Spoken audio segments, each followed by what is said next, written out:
अस्सलाम वालेकुम। नाना जी की कहानियों में अपने सभी सुनने वालों को खुशामदीद कहती हूँ। मैं उम्मीद करती हूँ आप सब लोग खैरियत से होंगे, जहाँ होंगे खुश होंगे। आज नाना जी की कहानियों में मैं बहुत दिलचस्प खौफनाक कहानी लाई हूँ जिसे आप लोग बहुत पसंद करेंगे। जुल्फ़कार कहते हैं कि सर्दियों का मौसम था। उन दिनों में नाना जी हम लोगों के पास रहने के लिए आए थे, तो नाना जी से हम लोग उनकी कहानियाँ तो ज़रूरी सुनते थे। ऐसा कोई दिन भी नहीं होता था जिस रात हम लोग नाना जी से कहानियाँ नहीं सुनते थे। बहुत सर्द ठंडी रात थी। हम लोग नाना जी के कमरे में ही थे। वहाँ पर कोयले जलाकर दहका के रखे हुए थे और हम लोग सब रज़ाइयों में बैठे नाना जी की कहानियाँ सुन रहे थे। नाना जी ने बताया कि एक दफ़ा शाह साहब के पास एक गांव से एक बहुत बड़ा जिम्मेदार था, उसका बेटा आया। वो बहुत ज़्यादा परेशान था, उसके साथ उसके कुछ नौकर चाकर भी थे।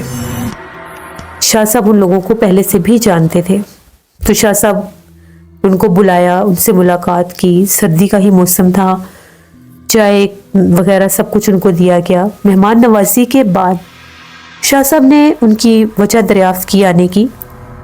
उनका ये कहना था कि हम लोगों ने एक नई जगह पर कुछ ज़मीन खरीदी, तो वहाँ पर हम लोगों ने अपनी एक हवेली बनाई है मेहमानों के लिए, मेहमानदारी के लिए। यानी हम लोग जैसे गेस्ट हाउस कह देते हैं, तो उन लोगों ने वहाँ पर अपनी एक हवेली बनाई थी, जहाँ पर उनके कुछ शहरों से, दूर दराज इलाकों से उनके कुछ मेहमान आते थे, तो वो अपनी घरेलू जो उनकी हवेली थी, जहाँ पर उनकी ख़वातीन होती थी, वहाँ पर वो रखवा नहीं सकते थे।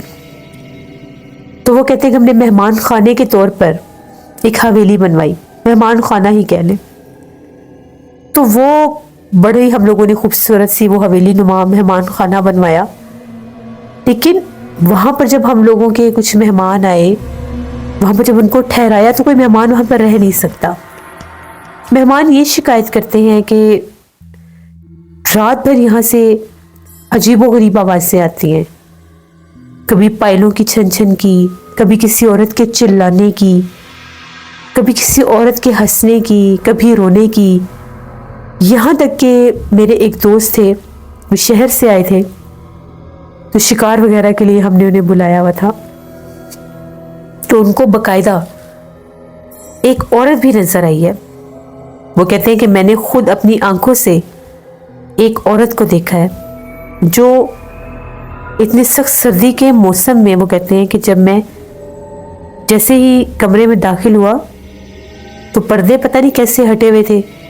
शायद वो कमरे में उस दिन गए ही नहीं, सुबह से शाम तक हम लोग शिकार पर रहे, खाना वगैरह खाया, उसके बाद वो कमरे में गए। तो कहते हैं कि सामने खिड़की में मैंने खड़ी हुई एक औरत को देखा।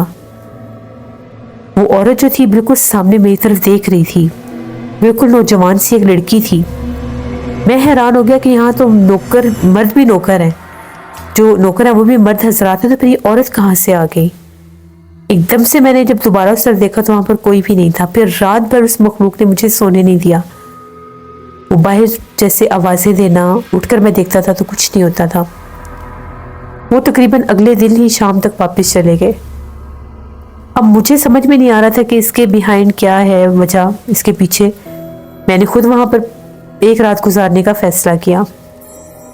हालांकि मैं भी वहाँ पर एक दो दफ़ा रात को रहा हूँ, आवाज़ें मुझे भी आती थी, लेकिन मैंने इतना ख़ास गौर ही नहीं किया। तो मैं अपने दो मुलाजमों के साथ मेहमान खाने पर रात गुजारने के लिए चला गया। अब जिस कमरे में मेरे दोस्त ने मुझे बताया था कि बाहर खिड़की पर मुझे वो नज़र आई है एक औरत, मैं उस कमरे में जाकर मैंने रात गुजारने का फ़ैसला किया। बड़ा खूबसूरत फर्नीचर, और हम लोगों ने बहुत खूबसूरती से वो मेहमान खाना हम लोगों ने वहाँ पर बनाया है। तो मैं वहाँ पर तकरीबन 12 बजे तक मेरे मुलाजिम मेरे पास बैठे रहे। उसके बाद वो लोग सोने के लिए चले गए। सर्दी का मौसम था, दरवाजे खिड़की सब बंद थे।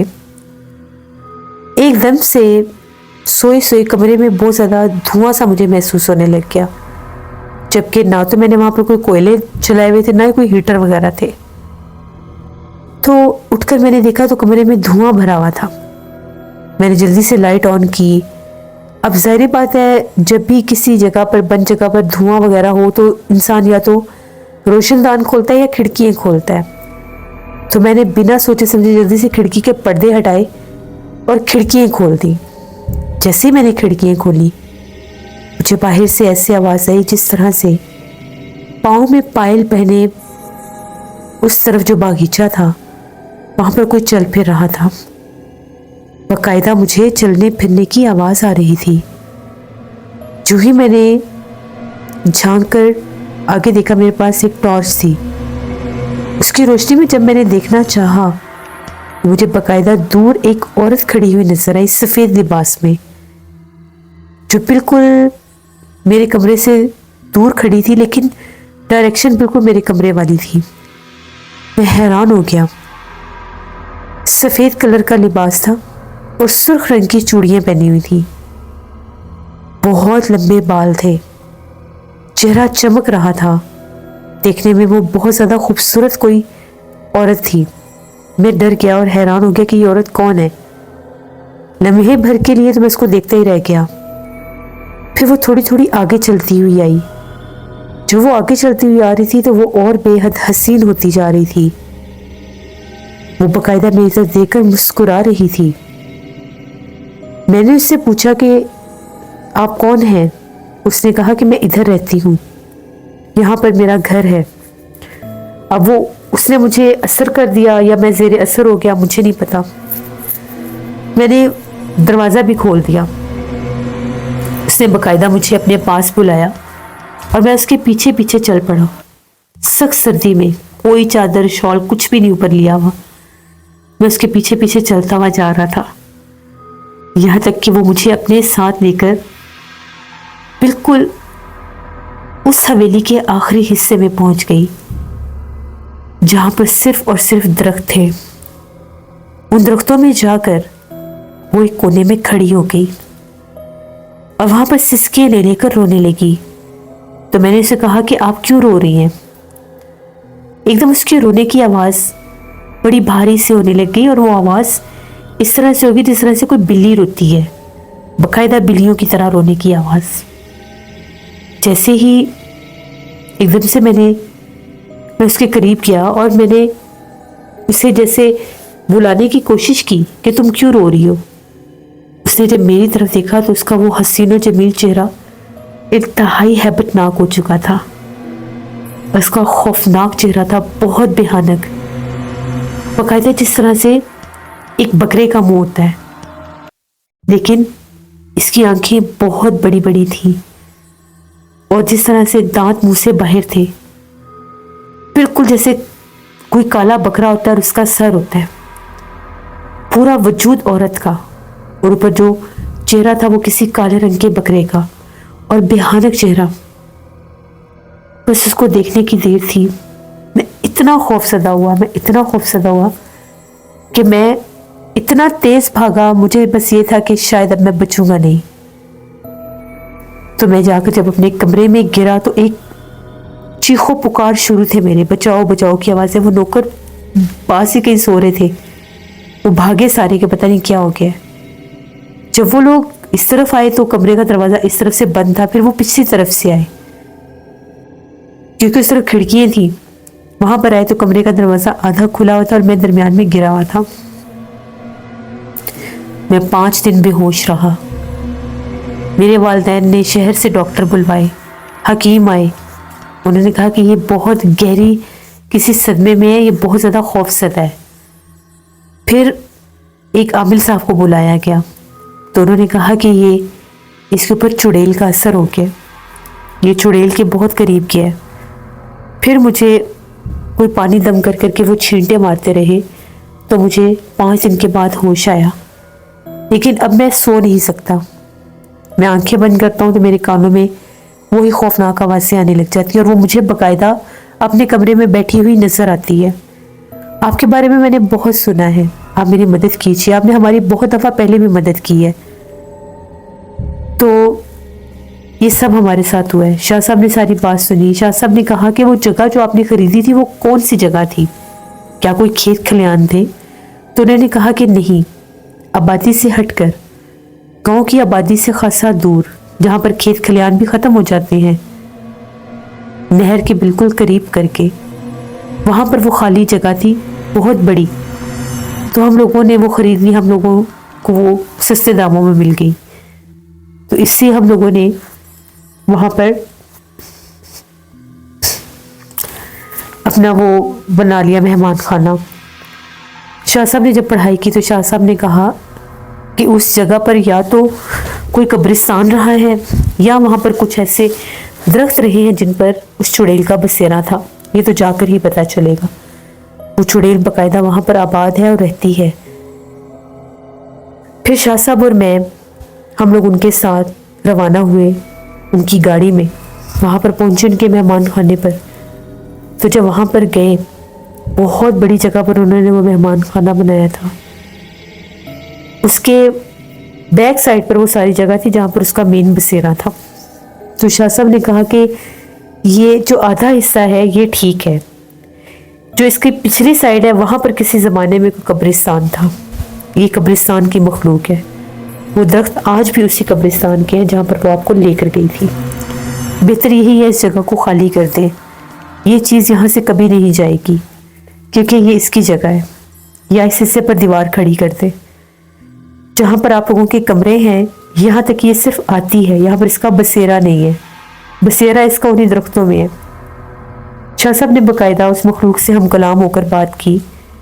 उसका यही कहना था कि वहाँ पर किसी दौर में एक क्रिश्चियन ग्रेवयार्ड होता था। उसको जब वो क्रिश्चियन कम्युनिटी वहाँ से गई तो फिर उसके बाद वो कब्रिस्तान ख़त्म कर दिया गया और उसके आगे फिर जैसे आबादियाँ आ गई तो पता ही नहीं चला कि वो कब्रिस्तान वहाँ पर कभी था भी या नहीं। फिर उन लोगों ने हवेली के उस मेहमान खाने के उस हिस्से को बंद कर दिया, वहाँ पर दीवार खड़ी कर दी और अगला जो उनका हिस्सा था वहाँ पर शाह साहब ने हिफाजत के तावीज़ लगवा दिए। अब वो चीज़ उस तरफ नहीं आ सकती थी। तकरीबन 1 माह के बाद वो वापस आए और उन्होंने कहा कि उसके बाद भी हमारे मेहमान आए हैं लेकिन अब वो डरते नहीं हैं। लेकिन रात के वक्त दीवार की दूसरी तरफ से खौफनाक आवाज़ें सुनाई देती हैं जो बहुत ही ज़्यादा भयानक होती हैं। मेरे एक दो दोस्तों ने तो कहा है कि बाकायदा ऐसा लगता है कि जिस तरह से उस तरफ से कोई औरत आवाज़ें देती है और पुकारती है। कभी रोने की आवाज़ें आना, कभी हंसने की आवाज़ें आना। तो फिर शाह साहब ने कहा कि वो जो भी आवाज़ें आती हैं आप लोगों ने उन पर बिल्कुल भी गौर नहीं करना। वो जब तक आपकी जगह वहाँ पर है वो आवाज़ें आती ही रहेंगी क्योंकि वो मखलूक हमेशा वहीं रहती है। उसकी अपनी मर्जी अगर वो वहाँ से चली जाए, लेकिन उसको जो भी निकालने की कोशिश करेगा वो उसको जाने नुकसान देगी। और आप लोगों ने गलती से भी उस दीवार की तरफ कोई खाने की चीज़ नहीं फेंकनी, कोई पढ़ाई वगैरह वहाँ पर नहीं करनी। सिर्फ आप लोग अपने अगले हिस्से में रहें, जो अगले आपके जो लॉन है, बागीचियाँ, वहाँ तक रहें। तो फिर इस तरह से उन लोगों ने वही हिफाजत की। इसके बावजूद वो कहते थे कि हम लोग वहाँ पर रात नहीं रह सकते, बहुत डर लगता है क्योंकि आवाज़ें रात को गूंजती हैं वहाँ पर। तो ये एक कहानी थी जो हमें नाना जी ने सुनाई और मैंने आपको सुनाई। बहुत शुक्रिया जुल्फ़कार आपका। इससे ये बात बिल्कुल एक आम सी बात है कि लोग जब देखते हैं कि हमें कम पैसों में कोई जगह मिल रही है तो वो फ़ौरन ले लेते हैं। उसके बिहाइंड हिस्ट्री को कोई चेक नहीं करता कि एक जगह अगर आपको नॉर्मल रेट से कम मिल रही है तो क्यों मिल रही है, कोई तो रीज़न होगी। ज़रूरी नहीं होता कि वहाँ पर आबादी नहीं है, ज़रूरी नहीं होता कि वहाँ पर फैसिलिटीज़ नहीं है इसलिए अभी उसकी कीमत कम है। बाज़ औक़ात वहाँ पर और भी वजूहात होती हैं जिन्नात की। तो पूरी तहकीकात करके ही कोई ऐसी जगह ख़रीदनी चाहिए। ये थी नाना जी की एक कहानी। उम्मीद करती हूँ आप लोगों को पसंद आई होगी। इंशाल्लाह ताला एक दिन नाना जी पर कहानी आएगी, एक दिन पुरसरार वाक़यात पर। तो परसों फिर मुलाकात होगी नाना जी की कहानियों में। इसी तरह से मुझे सपोर्ट करते रहें, मेरे चैनल को सब्सक्राइब करते रहें और मैं आप लोगों के लिए लाती रहूँगी नाना जी की मज़ेदार कहानियाँ। जो लोग अभी मेरे चैनल को विज़िट करें हैं, सब्सक्राइब नहीं किया, तो मेरे चैनल को ज़रूर सब्सक्राइब करें और बेल आइकन को प्रेस करें कि आने वाली नई वीडियो की नोटिफिकेशन आपको मिल सके। जहाँ रहें खुश रहें। Thank you for listening my stories. Stay tune. अल्लाह हाफिज़।